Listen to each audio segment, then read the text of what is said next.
Here at 105.5 WDHA, I'm Jim Monaghan, and my guest has a brand new book out. He is a noted baseball writer. I would say baseball historian. The book is called Baseball's Endangered Species, Inside the Craft of Scouting by Those Who Lived It. Lee Lowenfish, good morning and welcome here to WDHA. Oh, very nice to be with you, Jim. Lee, tell us how the idea of the book came about. Well, I've been a baseball fan all my life, and I grew up a New York Giant fan because that was my father's team, and I was not a rebellious kid. And my father was a dermatologist. He had among his patients National League umpires, and Bill Stewart. Actually, I never knew Bill Stewart. Uh, but he was not only a very well-known umpire, but he was a hockey coach, and almost every steward you see in the NHL these days as a coach or player is a descendant of Bill Stewart. I did know Bay Pinelli, and Bay Pinelli, who's probably most famous for umpiring Don Larson's perfect game behind home plate. It was the last game he ever umpired behind home plate. He became a supervisor, would come to the house at times. I remember raving about what a great quarterback Johnny Unitas was, who came out of nowhere, was released by the Steelers. And so it was in my blood. And my father was a good athlete. Unfortunately, it was not inherited, but we shared a love of the game. And I picked up his love of the New York Giants. But when they moved, I was looking for a team. And when I taught in Baltimore after grad school in Wisconsin, the Orioles became and are still my team. And so I started to meet scouts when I moved back to from Baltimore in the 70s. And lo and behold, not long after I moved back, I'm at a high school game in Clinton Park near the West Side Highway in the 50s. And I meet a scout looking at the players, and his name's Billy Blitzer. Well, my father had a patient named Ida Blitzer. I said, "Are you related to Ida Blitzer?" And he says, "Well, that's my grandmother." Wow. And he says, "Are you related to Dr. Lowenfish?" I'm his son. So that's been a friendship that goes on to this day. And since Billy is one of the scouts that has always been a Cub Scout, I mean, he worked his whole career with the Cubs after starting out with the Scouting Bureau, which doesn't exist anymore, which is another motive for why I wrote this book. I mean, we're losing a lot of the local athletes because there are not enough scouts going out and finding them. The area code games can only do so much, and they don't do enough because the area codes, they're making money off these young families. The families are young players, but they don't teach the game. They don't really have leagues. They just have a few innings of play. And in the days of Blitzer and earlier, you had scouts who roamed the country more than half the year, increasingly Latin America and Japan, and that still exists. But the American scouting has fallen off because of the absence of the tryout camps and the absence of so many scouts who know the game. So that was a motive for writing this book, both about the history of Ricky and the farm system, and Charlie Barrett, his first cut scout, and then the Yankees who came along. We have a 100th anniversary coming up this month, Jim. Mm-hmm. Not just Yankee Stadium that opened, but 10 days later, Paul Critchell signed Lou Gehrig after seeing him first at Rutgers and then at Columbia, when at South Field, when near the campus now. Now the field is near the football stadium. But in 1923, he saw Gehrig hit one out onto the past the sundial on Columbia's campus, and the legend is that the home run hit the head of a dean walking by. I kind of doubt that. But the Columbia coach, Andy Coakley, who had pitched for Connie Mack and had quite a career, Coakley brings Gehrig to the Yankee offices where Ed Barrow is sitting there south of Central Park. And Barrow whispers in Critchell's ear don't let this boy get out without signing a contract. I mean, the same words when Johnny Padres came to the Dodgers and Branch Rickey's last year and into their offices, and Rickey said he was gone by the next year, but he said make sure that boy signs a contract. So the great thing, Jim, about being involved in baseball is that there's so much history, and but what history means is that there's a legacy, and it's not just the past, but it's the present and the future, and that's what I tried to bring to baseball's endangered species. One of the things that in fact, you start the book off talking about the movie and the book Moneyball. First, the book, obviously, and then the movie, and how that has changed. That approach to baseball has changed the game. And I just saw a quote the other day from baseball commissioner Rob Manfred. He was at the Paley Media Center in Manhattan, and he was quoting someone else who said that analytics are an arms race to nowhere. And one of the things that analytics has done has taken away the eyes, the eye test that a lot of scouts use. And I think that's a very important point that you make throughout the book. Yeah, I'm glad. Is you quoting Manfred on that or someone else? Well, Because Manfred I'll quoted skip someone else. yeah, but I'll give this, because Manfred's job, I think, is going to be renewed or not renewed at the end of this year or no later than next year. And I'll say this, I mean, the commissioner's job is kind of an impossible job because of the different all owners involved. But and doing away with the shift, which was his doing, and trying to speed up the game, I'm all for that. I mean, because the game had gotten too slow. And as you just said, Jim, the eyes and ears people were being lost. I've talked to scouts who, and this is a true story. There was a young man who was for 5 years was working for the Iron Pigs, the Lehigh Valley Iron Mm-hmm. Pigs, one of these wonderful new minor league ballparks. And for 5 years, all he did is he sat at a laptop like I'm doing right now with you, and he entered. He kept entering. Now he wanted to be a scout, and he asked a veteran scout, "Well, what should I do?" And the scout said, "Watch the game.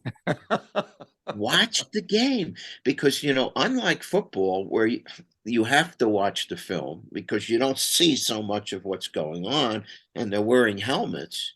And even basketball, which there's a finite amount of things happening in basketball, back and forth, back and forth. When I interviewed Dick Grote for the Rickey book, Dick Grote was an All-American basketball player who became one of Branch Rickey's great additions to the Pirates as their shortstop, two MVPs, one for Pittsburgh, one for St. Louis. And Grote told me that basketball was fun. I mean, baseball does things to the coconut. And yet, and that it's a game of failure, and how you respond to failure and not let it get to you is the key to success. And you certainly can't find that. I love that expression. Analytics is a roadmap to nowhere. Now, it doesn't mean that you can't learn new information. I mean, if Branch Rickey were alive and he died in 1965, I mean, he would have loved, I mean, he would have been talking on the internet, 40 hours a day, because he loved to talk and he loved young people with ideas. But he never would have said, we let these people dictate who our draft choices are going to be, and who is going to rise and who's going to fall. And so this is the challenge that I hope with the end of the shift and the faster pacing game, we begin to approach and solve. Lee Lowenfish, my guest here at 105.5 WDHA. The new book, Baseball's Endangered Species Inside the Craft of Scouting by Those Who Lived It. You talk about the eye test, and you mentioned briefly a mutual friend of ours in the book, Joe Rigoli, who's a major league scout for the St. Louis Cardinals. And I've known Joe for many years, and I've worked with him for a number of years as well. And I've often said to him, Lee, I want to go and watch a game with you to see what you see, because they do see the game on a different level than the rest of us. And one of the issues and which made the book a long process is that traditionally and even to this day, scouts or they have a special talent and they keep it to themselves. They don't want to give it. certainly to rivals. Although in the old days, as Critchell said near the end of his life, we tried to outfox each other with hiding a player or lying about somebody, another team. But there was sport in it.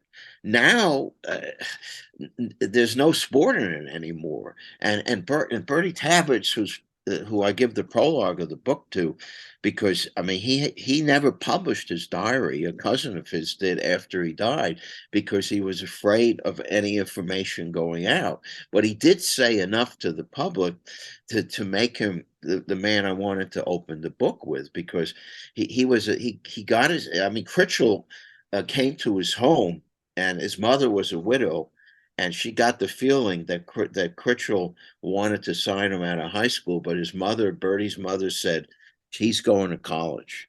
And so Critchell writes a letter saying, "Oh, we're not gonna interfere with his education, you know." But the Tigers came in after Critchell, Washington, and John Dubuque, and they told him, "Well, you can go to college, and we'll sign you afterwards." And that's what happened. And Bertie became a philosophy major, and yet had that great combination of the mind and the body. And one of his rules of scouting were, what you write down is the team's property only, and you don't share it with anybody. So it was not the easiest to get all the information out, but at their best, the scouts wanted good players and come into the game, and good people, and that's what drove me forward in doing this book. Lee, over the past few years, I had a chance to watch Anthony Volpe and Jack Leiter. They were teammates, of course, in high school here in Morris County in New Jersey. And both of them, it was no-brainers. It was obvious how good both of them were. Did we know Volpe would be the first-round pick of the Yankees? Maybe not, but you knew that this kid had something special. And the same with Jack Leiter. He's on the doorstep to the major leagues. But in researching the book, what's an example of a player that I kind of snuck under the radar? And, you mentioned Johnny Unitas beforehand. Somebody saying, oh, this guy's going to be good someday. What was one of your favorite stories that you got from scouts about one of those kids that was flying under the radar, like a Mike Piazza type? Well, it's interesting. And you mentioned Joe Rigoli. I asked him who his favorite player was, and he said Joe McEwing. I mean, Joe McEwing, and so many people came out of Pennsylvania, these little colleges, uh, and and um, and Joe McEwing was a 28th round pick. Also, another one that Joe was involved with was the catcher who became the pitcher and was a closer for a while. And now I'm blocking on the name, but going back historically, Jim Bottomley was the one that Charlie. Both Barrett and Branch Rickey loved Jim Bottomley, because he comes out of the mines of Southern Illinois after World War One. I mean, he doesn't really have shoes. He's got cardboards stapled together, uh, and once they saw his swing, they said this is where he's going to be. He wound up in the Hall of Fame, and he was the first farm system person to get in to the Hall of Fame from the Cardinals. So there really are a lot of many, and when you mention Volpe, I'm really glad in a bittersweet way that my last chapter talks about Kelly Rodman, Mm-hmm. who passed away at the age of 44, was already on her way to becoming a great Yankee scout. And she was very instrumental in Anthony Volpe going high up that list, because she advocated for him. And she had um, that motto that she always instilled in players she coached or watched play: be great today, be great today. And I mean, I have so many memories of her.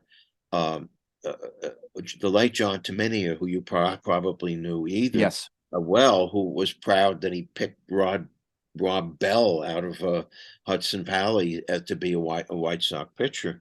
Um, John ran these baseball miracles clinics all over the world, and also in the inner city. And there was one in Newburgh, and I'll never forget.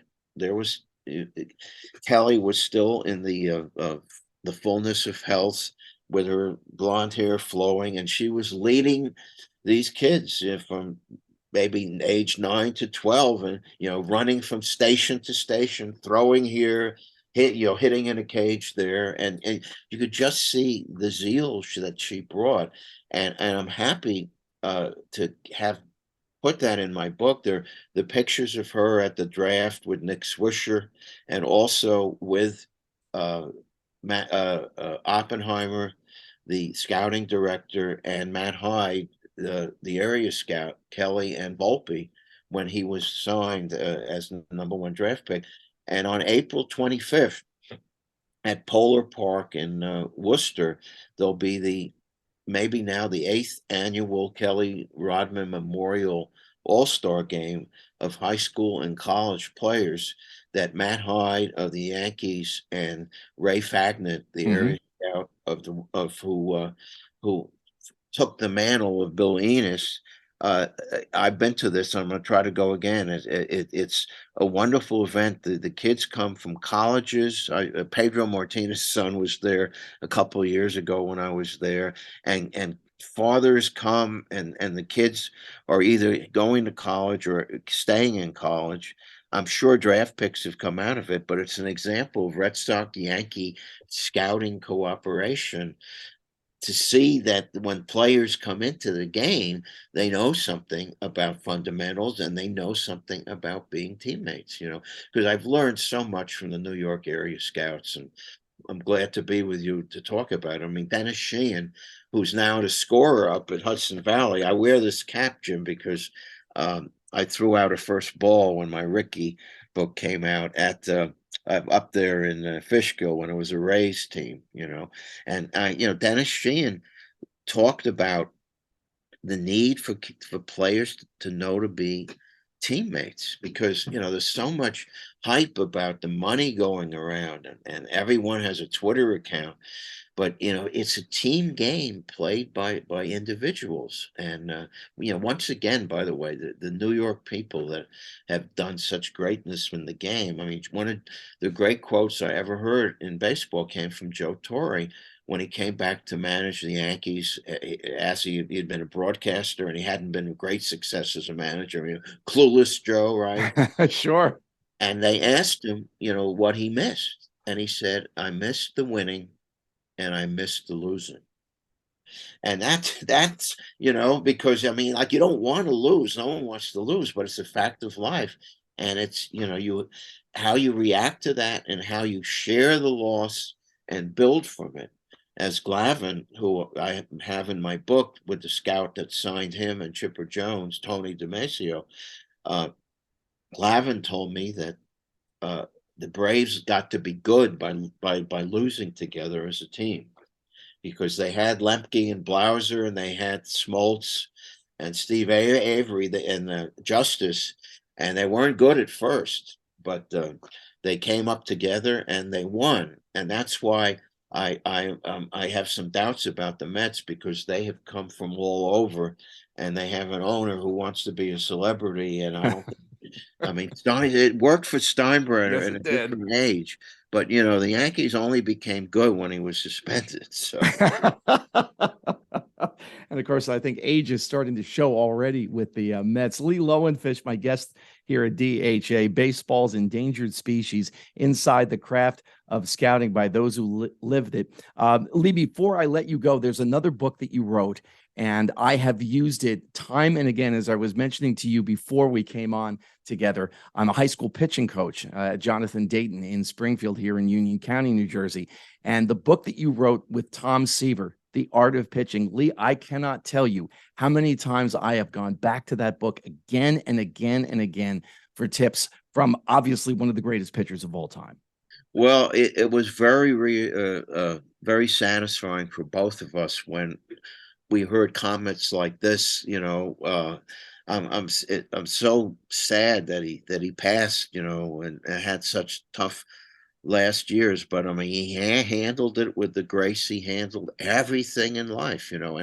And as I think about that book, I remember uh, he said the best advice he ever got was when he was starting out, and he may have been in the minors that one year in Jacksonville. And Ernie Bowman comes up to him, a utility infielder who had a brief career with the Giants, and I'm not even sure he even made the Mets. But he said, "Kid, you got a fastball, use it." You know?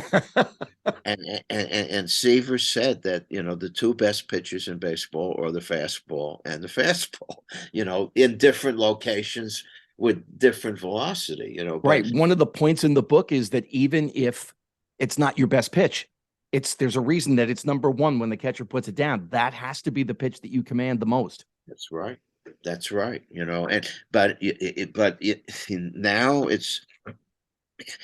there's too much made about the velocity of the pitch. I mean, he used to the three rules, there's motion, velocity, and there was velocity, movement, and location. And velocity, the least important is velocity, And now, though, and boy, I tell you, if we ever get a chance to run this sport, Jim, there are three things: take the velocity and launch angle stuff off the camera. Okay, I mean, Stan Bonson told that to Ed Randall years ago about they would only take out that how fast, because if it's 100 degrees and it's straight and you're hurting your arm, I mean, what good is it? So that would be number one. And actually, I get so when you talk about Seaver and pitching, I haven't forgotten the other two, but that would certainly be a start. Also, I also think the season should be shorter, because it's so long. But since they're moving slowly in the right direction on the shift, now let's be smart on not overdoing this exit velocity and launch angle. Once more, the book is called Baseball's Endangered Species: Inside the Craft of Scouting by Those Who Lived It. If you want information on the book and everything Lee Lowenfish related, you can go online to leelowenfish.com. Lee, I've really enjoyed talking baseball with you here on WDHA. Thank you so much for your time today, and best of luck with the book. Well, I appreciate it, and I hope you have a great season, and the kids grow and they learn to win together.